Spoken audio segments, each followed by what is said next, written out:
अनजान रास्ता। रात के अंधेरे में एक पुरानी जीप वीरान सड़क पर दौड़ रही थी। चार दोस्त रवि, नेहा, कबीर और साक्षी अपने एडवेंचर ट्रिप के दौरान रास्ता भटक गए थे।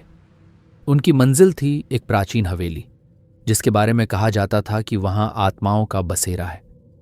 क्या हमें सच में वहां जाना चाहिए? नेहा ने घबराते हुए कहा।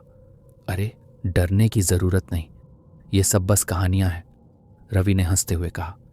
लेकिन कबीर को अजीब सा एहसास हो रहा था। तभी जीप का इंजन अजीब आवाज करने लगा और अचानक रुक गई। चारों बाहर निकले और देखा कि चारों तरफ सिर्फ जंगल था। अचानक हवा में एक सर्द झोंका आया और दूर एक अजीब सी चीख सुनाई दी। साक्षी ने घबराकर कबीर का हाथ पकड़ लिया। हमारे पास कोई और चारा नहीं है, हवेली यहां से ज्यादा दूर नहीं हो सकती, कबीर ने कहा। चारों ने टॉर्च निकाली और हवेली की तरफ बढ़ने लगे। हवेली के गेट पर जंग लगी हुई थी। उसे धकेलते ही एक भयानक चरमराहट की आवाज गूंज उठी। अंदर का माहौल बेहद डरावना था। दीवारों पर पुरानी पेंटिंग्स टंगी थीं, जिनमें अजीबोगरीब चेहरे दिख रहे थे। हवेली के अंदर घुसते ही एक दरवाजा अपने आप बंद हो गया। यह क्या था? साक्षी कांपते हुए बोली। शायद हवा से हुआ होगा, रवि ने खुद को समझाते हुए कहा। लेकिन नेहा को महसूस हुआ कि कोई उन पर नजरें गड़ाए हुए हैं। तभी कबीर को एक पुरानी किताब दिखी, जिसमें किसी तांत्रिक के शापित मंत्र लिखे थे। जैसे ही उसने किताब उठाई, एक जोरदार हवा चली और एक परछाई दौड़ती हुई दिखी। चारों दोस्त बुरी तरह डर गए। हवेली की छत पर किसी के पैरों की आहट सुनाई दी। सभी ने ऊपर देखा, लेकिन वहां कुछ नहीं था। हमें यहां से निकलना चाहिए, नेहा ने कहा। लेकिन जीप तक पहुंचने के लिए हमें फिर से जंगल पार करना होगा, कबीर ने जवाब दिया। तभी नेहा की नजर एक आईने पर पड़ी।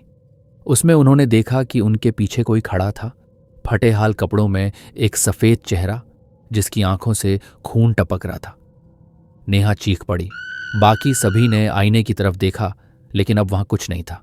तभी अचानक हवेली की सीढ़ियां खुद ब खुद चरमराने लगीं। कोई भारी कदमों से नीचे आ रहा था। चारों एक कमरे में घुसकर छुप गए।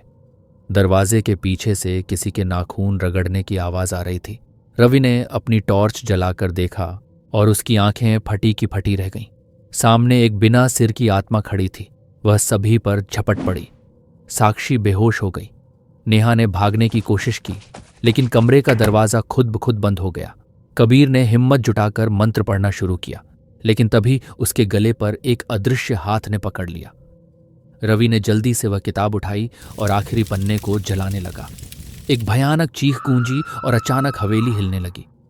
आत्मा दर्द से कराह रही थी।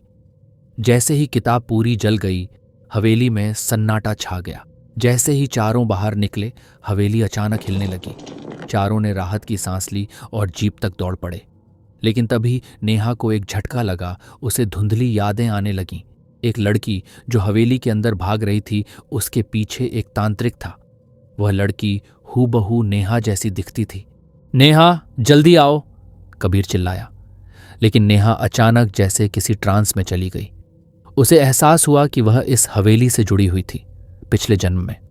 ये तांत्रिक उसकी आत्मा को अमर बनाने के लिए बलि चढ़ाने वाला था, लेकिन उससे पहले ही किसी ने उसे मार दिया। अब आत्मा बदला लेने आई थी। रवि ने झटके से नेहा का हाथ पकड़ा और उसे घसीटते हुए जीप में बैठा दिया। चारों किसी तरह बाहर भाग निकले। जीप तक पहुंचते ही उन्होंने पाया कि वह अपने आप स्टार्ट हो चुकी थी। चारों उसमें बैठकर गांव की ओर निकल पड़े। लेकिन जैसे ही उन्होंने पीछे मुड़कर देखा, हवेली की खिड़कियों में वही सफेद चेहरा झांक रहा था और उसकी आंखें अब भी खून से लाल थीं। जब वे गांव पहुंचे तो नेहा ने देखा कि उसके बैग में वही किताब रखी थी जो कबीर ने जलाई थी। किताब के आखिरी पन्ने पर खून से लिखा था, तुम वापस आओगे,